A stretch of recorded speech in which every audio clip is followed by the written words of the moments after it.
Baik, kita lanjut pada modul yang kedua ya. Ini di slide ya, karena kita akan mengidentifikasi sumber-sumber daya yang ada di sekolah kita dan bagaimana kita akan menggunakan sumber daya yang ada di sekolah kita ini untuk menunjang pembelajaran di kelas kita ya. Nah, jadi kita akan menjadi pemimpin yang akan mengelola sumber daya ini. Sekolah sebagai ekosistem, ya. Ekosistem itu kita tahu itu merupakan interaksi antara unsur abiotik, unsur biotik, unsur yang hidup ya, dengan unsur yang abiotik. Ada unsur yang hidup dan ada unsur yang tidak hidup. Jadi saling menunjang itu. Nah, dikatakan juga di sekolah seperti itu. Kalau di sekolah ada unsur yang hidup dan ada unsur yang tidak hidup. Nah, kalau di sekolah apa saja yang merupakan unsur biotik? Unsur yang hidup di sekolah apa? Unsur yang hidup di sekolah kita ya, kita lihat apa yang hidup di sekolah kita. Seperti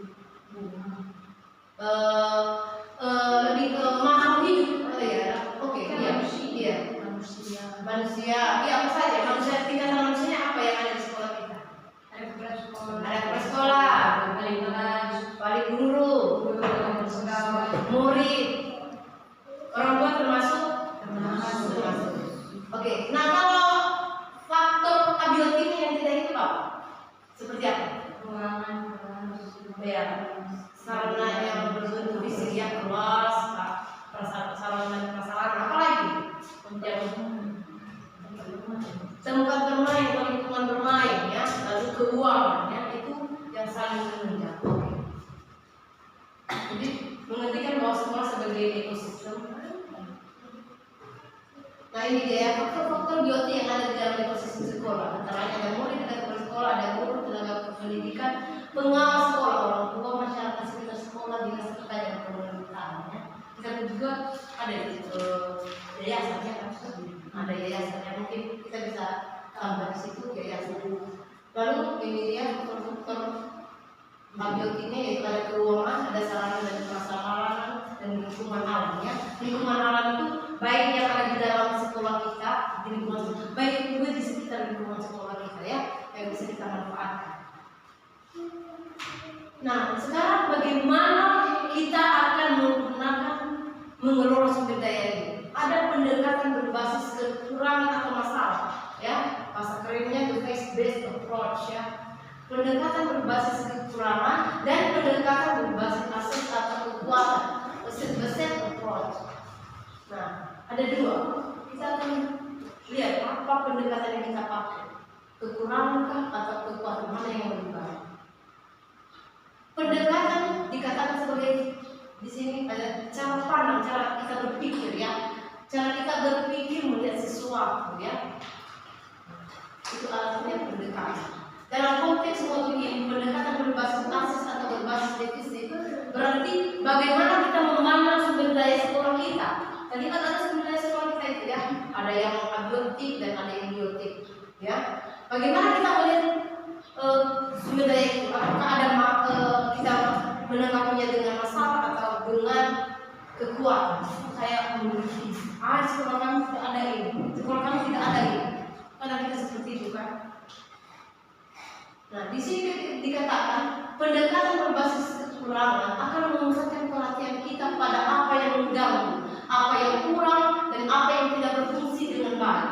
Kita mengeluhkan banyak fasilitas sekolah yang tidak berfungsi baik, buku ajar yang tidak lengkap, atau sekolah yang tidak memiliki laboratorium. Nah, kekurangan yang dimiliki mendorong cara berpikir negatif. Kalau kita berpikir masalah kekurangan yang ada di sekolah kita, nah itu akan membuat kita berpikir negatif. Akhirnya tidak ada capaian kita. Kita mau membuat program. Kalau kita kemarin berbasis membuat program apa ya? Pelepasan anak-anak kemarin itu. Kalau kita melakukan pendekatan berbasis kekurangan, nggak ada aula di sekolah kita. Makanya kita buat seperti itu. Acara tugas seperti itu ada aula di sekolah kita.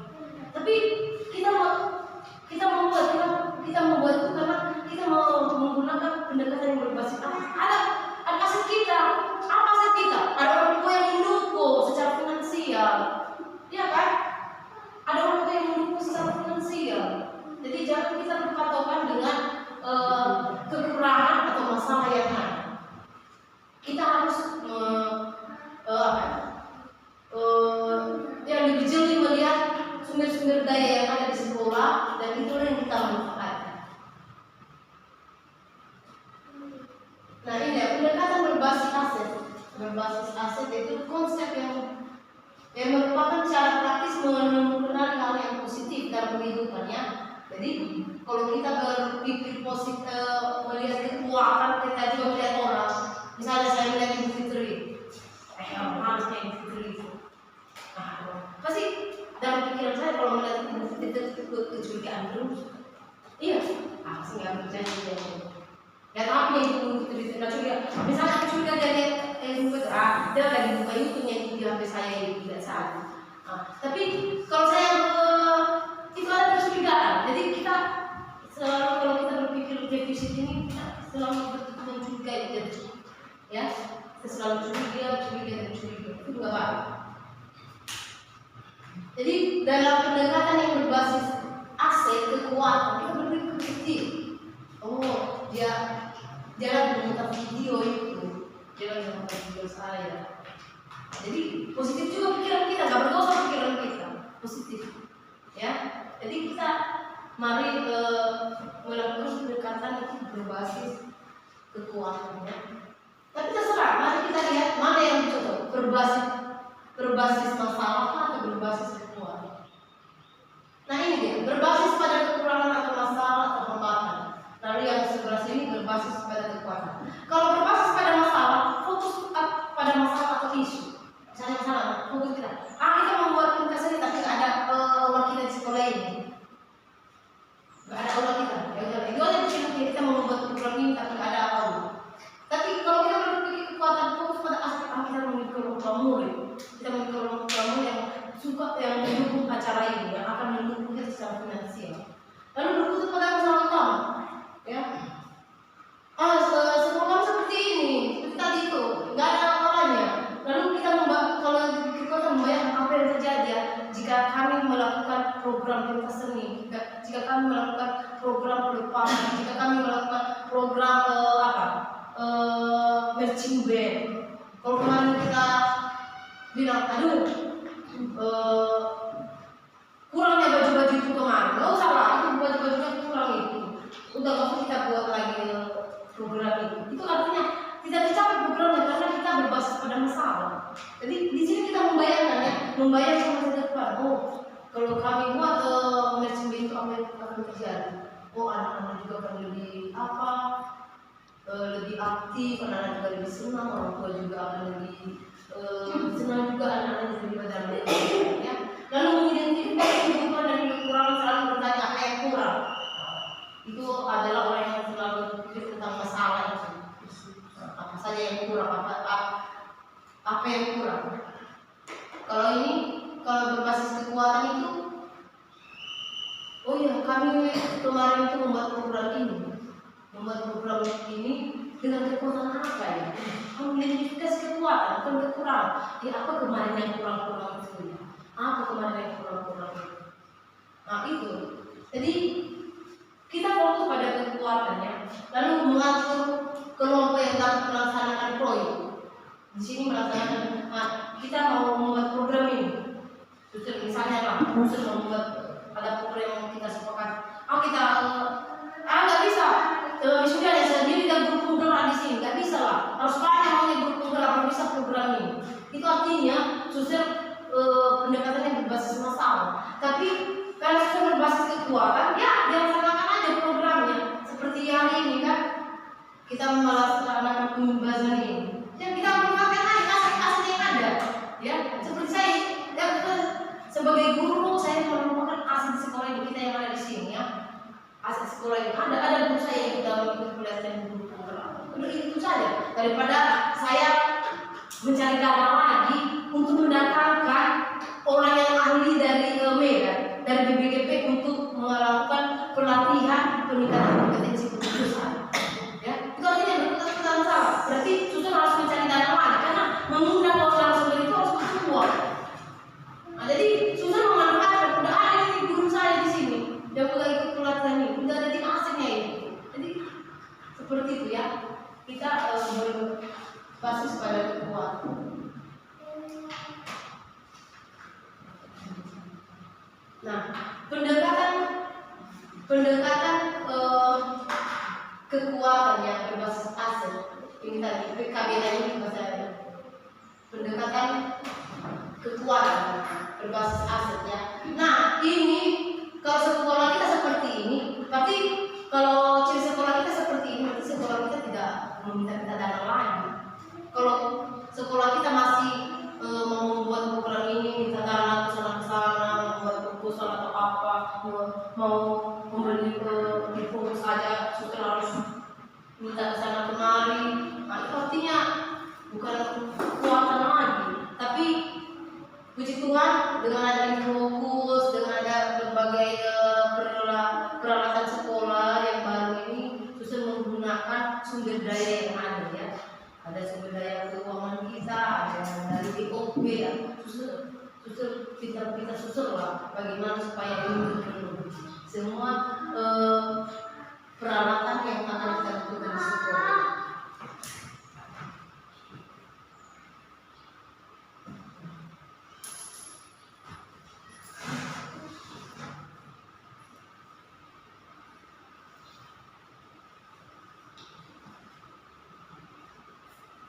Baik, jadi pendekatan yang berbasis aset ini ya, berbasis aset ya. Kita membuat kalau kita membuat suatu program misalnya, kita membuat suatu program, ya jangan kita tentukan berbagai masalah-masalah atau kekurangan-kekurangan, tapi kita lihatlah, kita upayakanlah sumber-sumber daya yang ada di sekolah kita ya. Jadi ini nanti tugas kita membuat program ya dengan memanfaatkan sumber daya yang ada di sekolah dan di sekitar sekolah. Nanti ini yang kita susun sama kita kemarin untuk membuat program ya. Jadi kita bisa membuat program dengan memanfaatkan sumber-sumber daya yang ada di sekolah.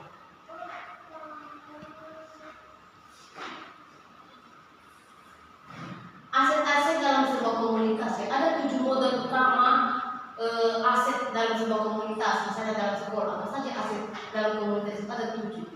Yaitu 1, modal manusia. Ya, modal manusia. Sumber manusia yang berkualitas, investasi ya, itu banyak ya. 1, modal manusia. Di sekolah kita apa modal manusia yang ada? Ada pengurus yayasan, itu sudah modal itu ya. Ada struktur kepala sekolah yang memiliki kebijakan, ya. Lalu ada guru-guru yang guru-guru S1 ya. Ini juga modal ini. S1, apalagi kalau ada guru-guru sertifikasi itu lebih hebat lagi. Berarti modal manusia kita lebih kuat lagi. Ada guru penggerak 1 orang, akan lebih bagus lagi kalau banyak. 5 orang guru penggerak di situ lebih keren lagi itu, ya. Karena kalau dibilang guru S1 semua tugas sekolah lain ada itu guru S1. Jadi akan lebih bagus kalau ada spesifiknya lagi ya pada jurusan kita. Jadi pada pengurus yayasan yang akan mendukung dalam mengelola sekolah kita, ada kepala sekolah yang memiliki kebijakan, yang mengelola kebijakan, ada guru-guru yang sarjana, ada guru penggerak, lalu ada pegawai-pegawai yang sudah terlambat pada tugasnya. Apalagi yang ada modal manusia kita. Ada murid-murid kita yang berminat dan berbakat di sekolah kita, orang tua murid kita yang mendukung penuh kegiatan sekolah kita. Nah itu adalah modal manusia yang ada di sekolah kita. Lalu yang kedua, modal sosial. Modal sosial itu artinya kerjasama kita dengan pihak lain. Biasanya kita kerjasama dengan instansi lain seperti apa? Kerjasama dengan siapa? Selain kita kan bekerjasama dengan yang lain, dengan pihak lain, instansi lain. Biasanya kepada kita kerjasama dengan puskesmas dalam, ya kan? Puskesmas dalam lagi, dinas pendidikan. Nah itu modal sosial apa lagi? Polisi, yayasan, sama bapak Mane. bangunan sekolah, toko bangun. Oh iya bisa, toko bangunan, toko-toko yang menjual bahan bangunan. Nah itu dia modal sosial kita ya. Boleh kita kembangkan itu nanti. Boleh juga kita kembangkan. Ada juga modal sosial kita. Apa? Ya kan perusahaan air minum.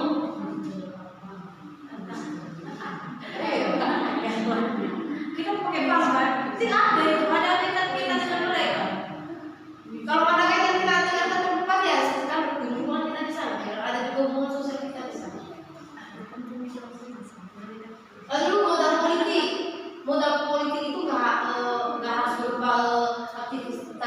demokratis ya. Artinya bagaimana kita bisa mempengaruhi, bagaimana kita bisa mempengaruhi masyarakat ya. Kita punya apa aja modal politik kita bisa membuat program yang berbeda dengan yang lain di sekolah kita, ya. Itu modal politik. Atau kita berlomba-lomba seperti ini suster. Ini modal politik ya suster, itu membuat pengibaran hari ini. Biar guru-gurunya lebih berkompetensi lagi. Modal politiknya itu yang dibuat suster pada hari kegiatan pada hari ini. Modal politik itu. Kenapa? Biar ada guru-gurunya itu ada bedanya dengan guru-guru di sekolah lain. Ada peningkatan. Biar ada upgrade daripada pengetahuan itu, ya, di-upgrade. Lalu modal agama dan budaya. Modal agama dan budaya. Ada? Iya, kita selalu di sini kalau bulan Maria ya, kita melakukan doa bersama. Ibadah pagi itu modal agama itu. Budaya 5S yang kita apa? Menerima anak di sekolah di depan itu modal budaya itu ya. Lalu modal fisik. Terdiri dari 2 kelompok itu, bangunan yang bisa digunakan, lalu infrastruktur atau sarana dan prasarana. Kurasa kita juga sudah lengkap ini ya. Bangunan. Malah 2 tingkatnya bangunan kita di sini. Banyak ruangan-ruangan kosong yang bisa kita gunakan. Ya, jadi suster membebaskan kita membuat program. Gunakan aset-aset itu, ada ruangan kosong yang bisa kita gunakan kalau kita mau membuat program. Ya. Lalu modal lingkungan alam. Seperti lingkungan alam kita ini ya, itu bisa yang di bawah itu atau yang sana bisa tetap berkebun itu, yang lahan-lahan kosong itu bisa diajak anak-anak berkebun.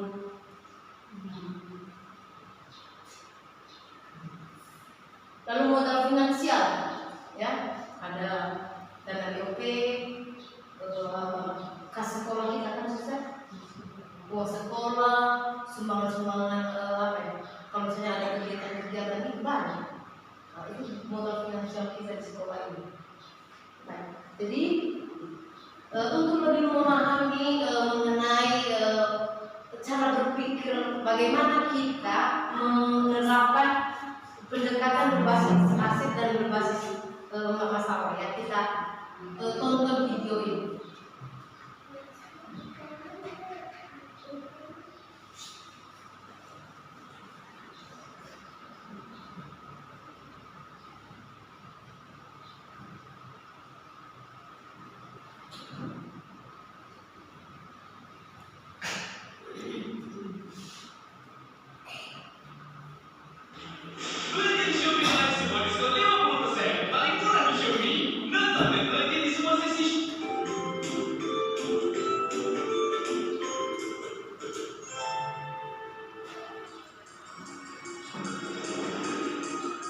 Pendekatan berbasis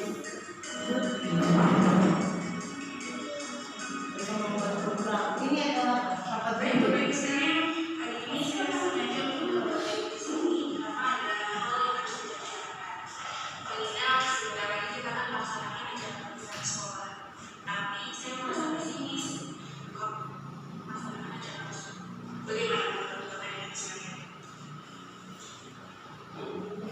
Kalau kita meminta bantuan dari wali murid, kayaknya agak susah. Tahun kemarin mereka tidak mau punya uang. Tapi kalau cara perpisahan tidak dilakukan, kalau murid akan menanyakan kepada saya. Kalau kita belajar saya, itu susah untuk minimal kita punya sosial, dan itu kita tidak punya. Terus kita harus sewa dan lain-lain. Belum lagi nanti sewa panggung dan dekorasi. Ya, kalau seperti itu di sini kita tidak bisa melakukan apa-apa. Ya memang sih, tapi saya juga dengan dana yang sedikit kita harus melaksanakan acara perpisahan. Iya Bu,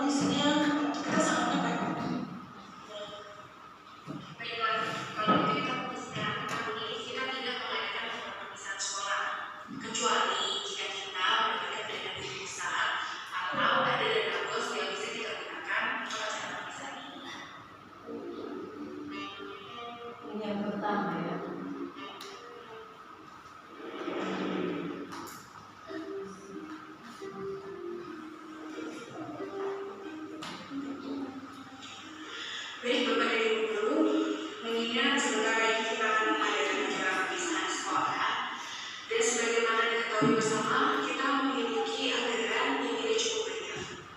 Bagaimana kalau kita menggunakan apa yang ada dan apa yang bisa kita lakukan agar acara perpisahan berkesan untuk anak-anak murid kita? Ya Bu, kita bisa membuat acara perpisahan sesuai dengan kemampuan kita. Misalnya kita bisa meminjam kepala kecamatan. Kebetulan ada orang tua wali murid senang sebagai pengurusnya, dan saya akan tanya bagaimana usul untuk meminjam kepala tersebut. Boleh juga tuh Pak, bagaimana dengan dekorasi dan panggung? Untuk kebutuhan itu sudah saya catatkan di sini. Yang pertama itu untuk panggung, nanti kita bisa menggunakan meja-meja kelas kita susun jadi panggung bisa. Nah, untuk aula itu kalau Pak Puji bisa pinjam yang dekat sekolah itu lebih mudah, jadi anak-anak kelas 6 bisa kita minta bantuannya mengangkat meja-meja itu ke aula. Nah, terus yang ketiga untuk dekorasi sama hiasan bunga, kita bisa pinjam untuk ke guru yang lain, atau kalau masih kurang kita bisa pinjam ke orang mahasiswa. Terus pita itu ada Bu, anak kita yang bikin pita untuk keterampilan itu bisa kita gunakan. Nah, untuk balon itu kebetulan Bu, tahun lalu kan masih ada sisa, jadi kita bisa gunakan balon untuk tambah dekorasi acara ini. Saya juga punya Bu, untuk kostum, bagaimana kalau kita menggunakan seragam anak-anak yang ada. Kemudian hiasan bajunya kita bisa menggunakan kaligrafi yang untuk bentuknya, dan bisa kita susun juga dari situ. Untuk hiasan kepala kita juga bisa pakai daun, seadanya dari bulu. Kemudian kalau bisa kita repot sih kita menggunakan karton dan harus sendiri yang paling. Untuk konsumsi, bagaimana kalau kita melibatkan orang tua murid untuk menyumbangkan kue-kue kering yang nanti disajikan untuk mereka juga? Bisa Bu, itu Bu, mereka boleh menyumbang sesuai kemampuan mereka tentunya. Oke, baiklah. Saya sangat senang sekali dengan ide-ide Bapak dan Ibu Guru sekalian. Ayo kita buat acara perpisahan ini menjadi berkesan buat anak-anak dan orang tuanya juga.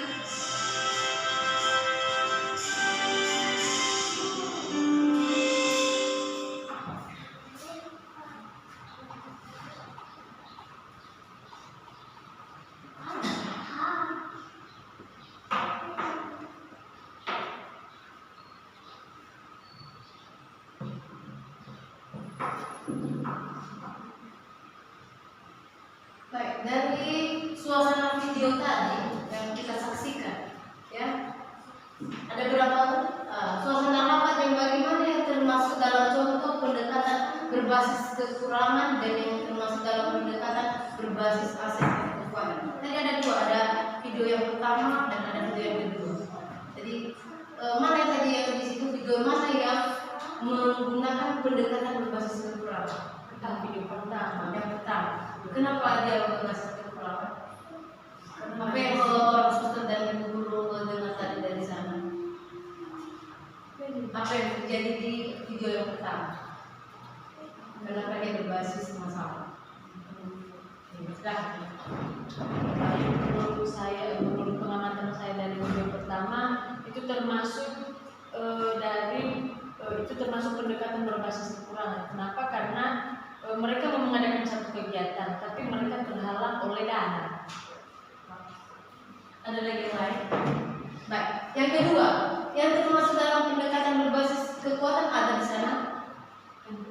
Ada. Siapa yang bisa menjawab? Kenapa dia berbasis kekuatan?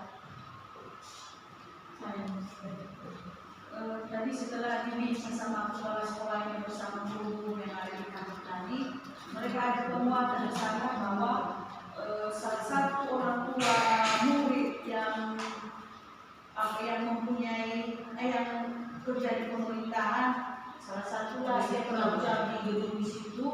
Jadi itulah kekuatan guru tadi, berarti itu bisa disampaikan secara langsung kepada orang tua murid bahwa bisa membantu untuk melaksanakan kegiatan perpisahan sana, bagaimana bisa walaupun nanti ada ongkosnya, setidaknya itu setengah ada perhatian untuk sekolah. Terima kasih. Nah, jadi sama seperti yang orang ibu jelaskan bahwa suasana video itu menggambarkan pendekatan yang berbasis kekurangan dan pendekatan yang berbasis kekuatan. Nah, kedua itu sama-sama mereka mau membuat program, ya. Video yang pertama menggambarkan programnya tidak berjalan. Kenapa? Karena mereka berpusat pada masalah. Kita nggak memiliki aula, kita nggak memiliki dana, kita nggak memiliki guru, kita nggak bisa melatih anak-anak dan memberi waktu. Semua itu berpusat pada masalah. Akhirnya programnya tidak terselesaikan, tidak berjalan, ya, tidak berjalan. Lalu yang kedua, apa yang terjadi? Programnya berjalan. Kenapa?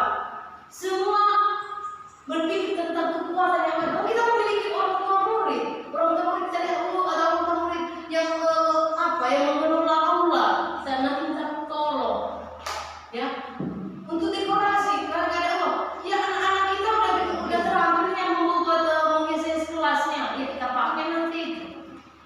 Lalu mengenai aula pramu, mereka memfungsikan meja-meja anak-anak, meja-meja yang ada di sekolah. Itu luar biasa, ya. Mereka memanfaatkan sumber daya yang ada di sekolah, memanfaatkan sehingga programnya berjalan tidak? Berjalan. Dan mereka optimis mereka membayangkan bahwa mereka akan melaksanakan itu, mereka akan melakukan itu. Jadi itu dia, ya. Jadi mulai sekarang mari kita mengidentifikasi semua aset-aset yang ada di sekolah itu. Apa yang cocok, ya, dengan kegiatan sekolah ini? Apa yang cocok untuk pembelajaran anak saya di kelas ini? Supaya mereka lebih senang, supaya lebih termotivasi, lebih mengeksplorasikan pemahaman mereka tentang materi. Saya memahami sumber daya yang ada di lingkungan sekolah maupun di sekitar sekolah, baik yang ada di dalam kelas maupun yang ada di luar kelas. Manfaatkan semua. Suster akan lebih senang hati jika kita pintar menggunakan semua itu, ya.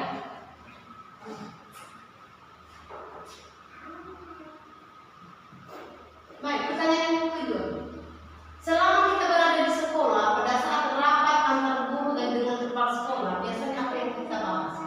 Apakah membahas yang menjadi kekurangan sekolah selama ini, atau membahas soal kekuatan yang dimiliki oleh sekolah? Bagaimana pengalaman kita di sini? Kalau menurut kita di sini selama ini, nah, suster bilang kita mau buat ini, lalu bagaimana? Biasanya kita bagaimana? Kekuatan sekolah biasanya. Kekuatan sekolah. Kenapa? Karena sepanjang ini program yang sudah kita rencanakan selalu berjalan dengan baik. Ya, kenapa? Karena kita selalu berpikir baik kepala sekolah, baik guru-gurunya bekerja sama dan menggunakan sumber daya yang ada di sekolah. Berarti kita sudah hebat. Tentang dulu untuk unit kita.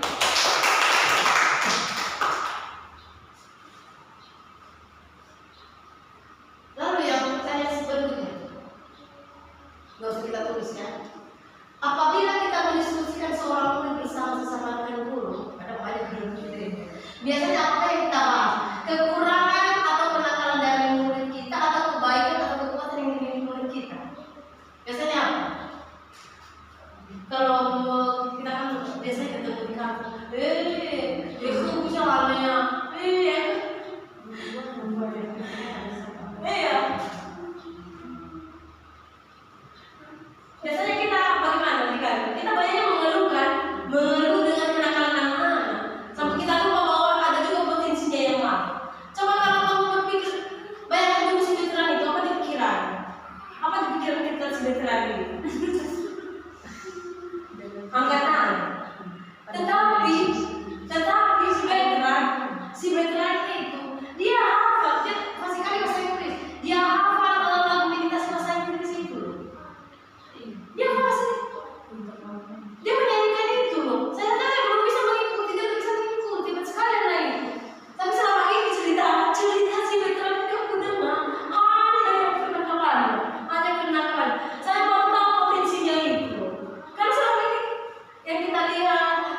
biasa. Si veteran itu yang beriang menyanyikan lagu Indah bahasa Inggris luar biasa.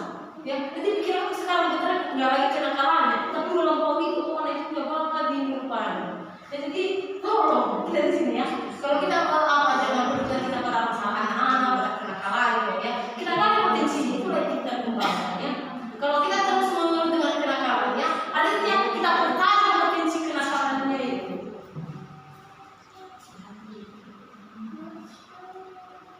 Nah itu dia mengenai pemimpin dalam mengelola sumber daya yang ada di sekolah ya.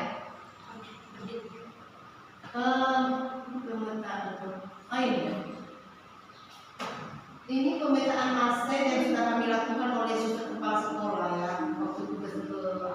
Nah ini dia, ini khusus di sekolah kita, modal manusia. Ini sumber daya yang ada di sekolah kita ya. Kemarin ini hasil diskusi saya dengan sudut kepala sekolah, ya. Jadi kalau ada nanti tambahan dari guru-guru boleh ya, biar saya tambah. Ini juga nanti apa menjadi asli kita. Jadi ini modal manusia. Ya modal manusia kita ada pengurus yayasan, memiliki guru-guru yang lulusan S1, tenaga kependidikan yang kompeten pada tugasnya, murid-murid yang berbakat, murid-murid yang siap mendukung program sekolah. Mungkin bisa juga ditambah saya apa ya, tapi memiliki guru penggerak ya. Jadi akan lebih baik kalau misalnya banyak atau ada lagi guru yang bersertifikasi. Nah, jadi di sini modal manusianya bertambah, memiliki guru penggerak. Satu orang guru penggerak.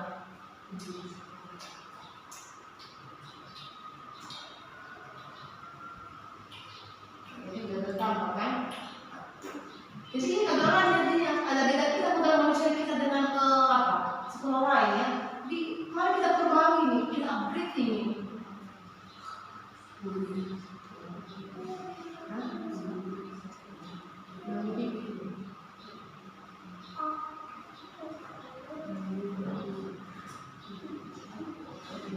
Lalu tenaga kependidikan yang kompeten pada tugasnya, murid yang berbakat, wali murid yang siap mendukung program sekolah. Ada lagi selain ini, menurut orang susun tadi itu mengenai modal manusia kita yang satunya pasti ada. Lalu modal sosial kita, hubungan saling percaya antara wali murid dengan sekolah. Ada kan? Kalau nggak percaya mereka orang tua pasti nggak dikasih tanah di sini. Lalu hubungan solidaritas dengan seluruh warga sekolah dan masyarakat. Hubungan kekeluargaan antara warga sekolah. Inilah hubungan modal sosial kita. Lalu modal fisik.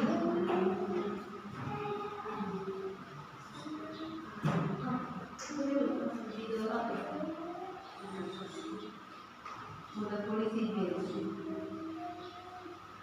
Jadi modal fisik. Ada ruang kelas yang rapi dan bersih, kantor kepala sekolah, ruang guru, ruang TU, lahan parkir yang luas, ruang UKS, ruang perpustakaan, toilet yang bersih, lapangan bermain yang luas, peralatan dan perlengkapan bermain, baik di dalam ruangan maupun di luar ruangan, kolam renang maupun belum berfungsi. Kantin yang menyediakan makanan dan minuman yang sehat. Akan ditambah lagi nanti kalau susah mandi bawah kan? Udah kita tahu di sini sudah diboleh. Ruang mandi boleh. Ruang mandi boleh. Tempat parkir juga. Sudah. Lahan parkir yang luas ini. Oh ya, tempat parkir khusus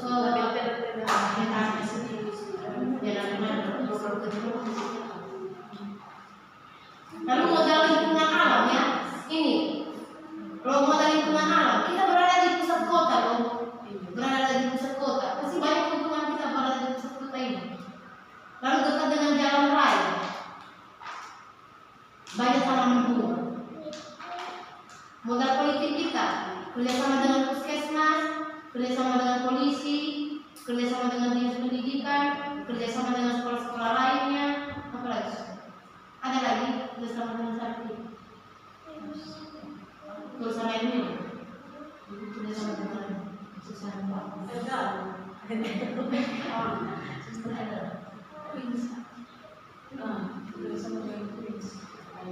Lalu modal agama, ada budaya Indonesia.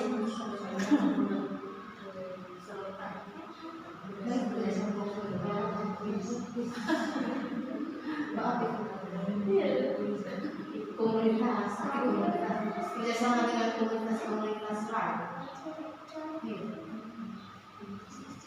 Dengan komunitas IPTK,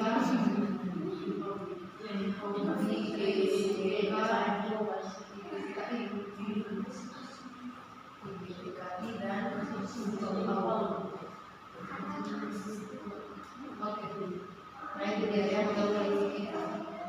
Lalu ada modal agama itu budaya 5S, ibadah pagi, perikatan hari besar keagamaan, kunjungan kasih ke panti asuhan, aksi puasa. Ada lagi? Selain ini ada lagi? Hah? Meditasi. Oh, meditasi Kristiani. Meditasi. Apa dengan meditasi berarti? Ini masih baru Meditasi Kristiani. Ada lagi? itu nanti yang mau kita jalan lagi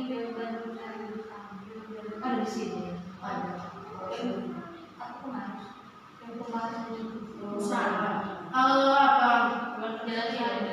Jalan salah. Udah boleh masuk peringatan hari besar keagamaan. Jalan salah. Kegiatan jalan salah.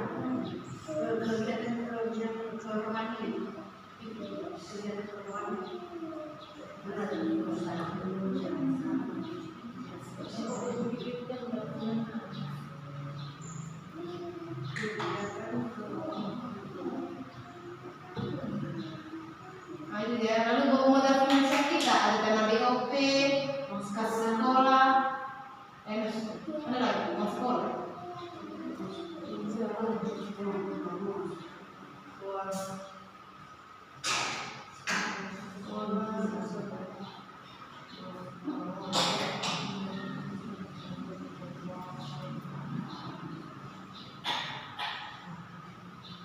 Jadi itu ya, ada tujuh.